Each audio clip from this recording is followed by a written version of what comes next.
treat each day like it's your last day, because one day it will be.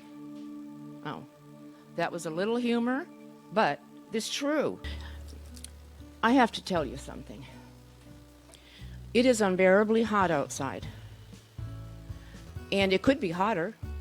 And I go, okay, we've had beautiful days, but not as beautiful as they'll be in heaven. So there's going to be hotter days, but not as hot as it's going to be in, you know. So this is just a little test of how hot it can get in different places, right? So today, what I want to do is ask a favor.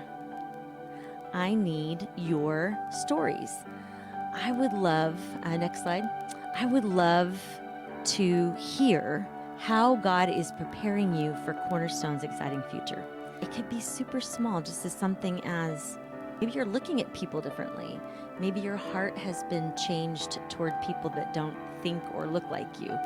Thank you so much, church, for being humble and teachable and flexible, and thank you for being on board with the vision that God is giving us.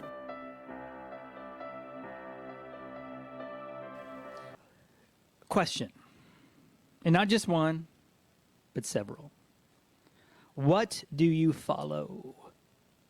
Who do you follow? Does anybody follow you?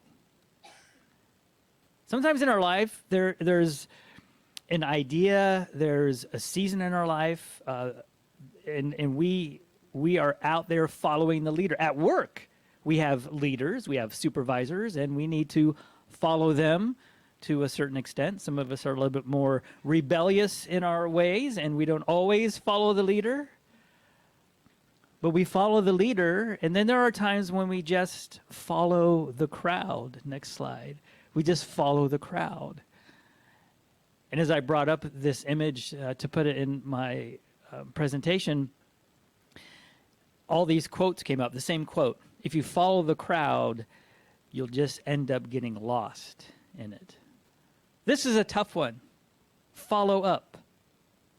Ann and I have an admitted deficit in our DNA, our humanity, our personality, our makeup, whatever it is, both of us together. Follow-up is tough for us. Have you ever followed your heart? Oh, and then it got broken. Follow your instincts. Sometimes that gets us into trouble. Sometimes it gets us into amazing and wonderful opportunities. Next slide. This is the last one. Follow your nose. What's the name of the bird? Anybody know? Toucan Sam. All right. Follow your nose. Woo-hoo! It always knows. Even if you're leading, you're still following something or someone. A lot of times those pioneers, those who are on the edge out front, they may not be following a person, but they're following an idea, an ideology, a passion, a purpose. Would you follow, though, someone who promised everything and yet, in your mind, in your estimation, in your personal life and experience, delivered nothing? Would you follow that person? Somebody who promised everything and yet, I'm following this person and yet there's discouragement, there's still pain, there's still suffering, things aren't going, my idea of what they promised isn't coming to fruition. Would you follow that person?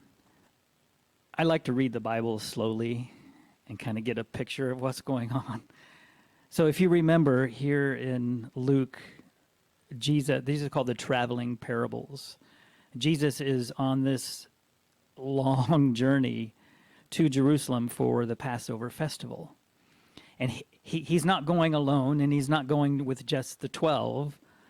This is an annual festival that's been going on for hundreds and hundreds and hundreds of years. The people would come to Jerusalem to celebrate the Passover, to remember and commemorate their release from slavery, to celebrate their liberation. And Jesus is on his way for this celebration, this commemoration, which he is going to twist and turn and put it upside down and in a totally different realm of meaning. And he said to them, if anyone comes to me and does not hate father and mother and wife and children and brothers and sisters, yes, even their own life, such a person cannot be my disciple. One of the hardest sayings in all of Scripture, in my estimation, it's my contention. He's basically saying, if you want to follow me, here's the criteria. And this is one of the worst sales job in history. Absolutely the worst. I consider myself a very bad salesperson. I couldn't sell water to a person dying in the desert of thirst. I just couldn't. I couldn't sell it. I'm just terrible. Terrible salesperson. Jesus is worse than me.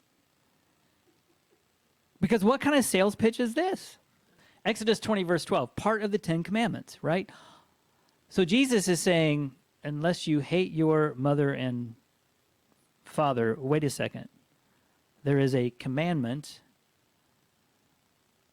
in the law that says, honor your father and mother. That is huge. And yet, Jesus, you're saying, unless you hate them, you can't follow me, you can't be my disciple. Exodus 20, verse 12. He also adds in brothers and sisters and children, and yes, even your own life, unless you hate your own life. Wait, Jesus, you yourself said this in Matthew 22. Love the Lord your God with all your heart, with all your soul, and with all your mind. This is the first and greatest commandment. And the second is like it. Love your neighbor as yourself. And who would your closest neighbor be, aside from mother and father? Would be your spouse and children, right? We're to love them and love your neighbor as yourself. Come on, Jesus, which is it? Do I love myself or am I supposed to hate myself? All the law and the prophets hang on these commandments. I wrestled with this. You mean to tell me Jesus would say it's either your mom or me? Guess what? I might pick my mom. May not pick my dad, but I would pick my mom.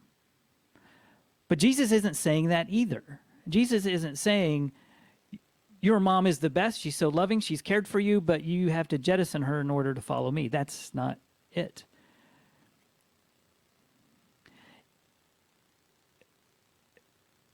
It's where your heart truly, truly lies, to be the best and do the best and live the best with and for everybody else. Do you know how amazing your relationship would be if if you loved him more than anybody else?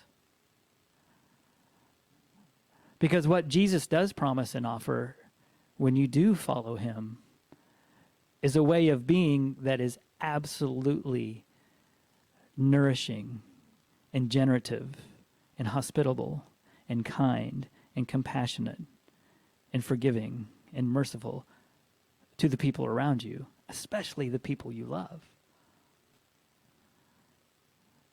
What he's asking is that we surrender everything for him and to him, which makes all those other relationships even more meaningful and more valuable. Jesus' point, I think, is not simply that discipleship is expensive or more important. It's also liberating once the price is paid. It's absolutely liberating, the way of Jesus. Where was he really going? And what is it going to take for you to follow? Jesus was going to his death, where he surrendered it all. I think it's in Titus, where the writer says it's God's desire that all be saved. His desire is the name of the sermon in 2 weeks.